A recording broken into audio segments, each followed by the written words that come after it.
sequential? I think plain answer is that that's the obvious. I mean, if the police have restricted certain areas, then you opt to disobey those orders, definitely there will be a standoff. And I think that's what I'm trying to advocate for, that the opposition ought to conduct themselves responsibly. The history of Saba Saba does not allow us to repeat the events of 1990 because we have to adopt a thinking of 2023. 2023, we are in a more progressive constitutional dispensation that allows for better and more organized ways of protesting. And I think there are obvious reasons why such restrictions are necessary, because in past incidences of protest, we've seen, and I'm happy Maina Karobia has given an account of testimonies by Kenyans and their frustrations with this maandamano.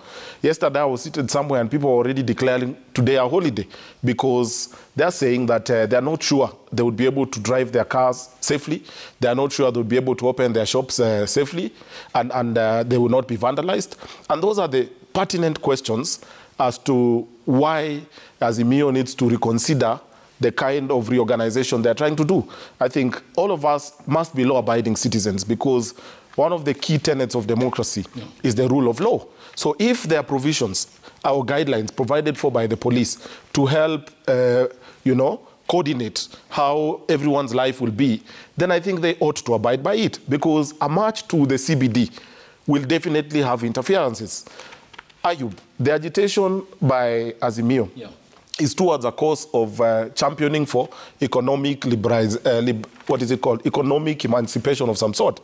But if at all their actions go against the very essence of Kenyans going about their businesses to make to provide for their families, then of course they're betraying the very cause they're purporting to push for. I know for a fact there are many women, there are many men who are marching to town today, not for the sake of maandamano, because most Kenyans sometimes feel like these protests are not championing their cause. It's actually intentions to champion the causes of the leaders who are fronting it.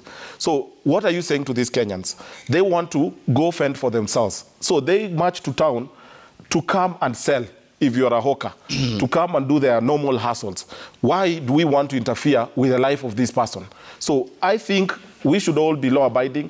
The Azimio should restrict themselves to the places assigned to their protest. And I think the beauty about where we are today is that we have a tolerant regime, that is accommodative of everyone's right to picket, everyone's right to protest. But if we are organized in a way that you make your alternative views heard, in a platform, because I mean, if you come to CBD, what's the difference between Kamukunji and CBD? To be very honest, are you? Kamukunji is just down the road.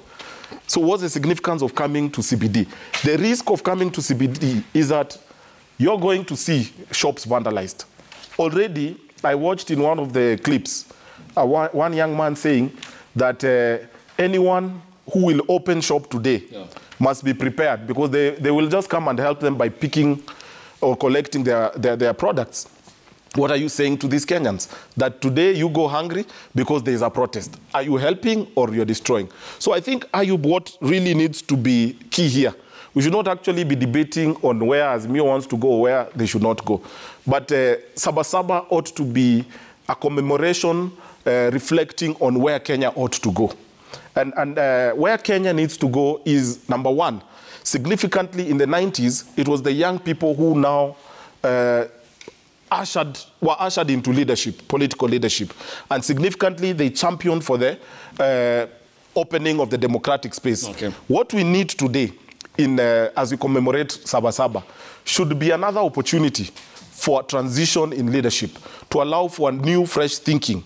Because I am disturbed when I see that the space is predominantly still occupied by the thinking of 1990. Okay. Because I told you, and all of us here are a witness to it, many of us were not even aware of the events of 1990. We are benefiting from knowledge written for us. The people who are driving the Saba Saba of 1990 are still occupying that space.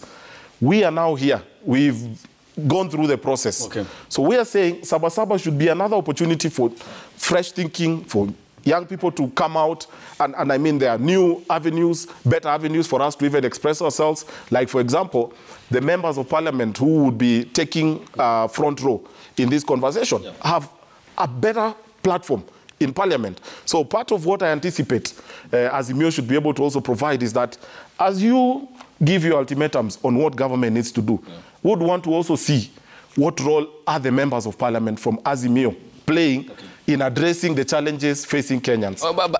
Anthony,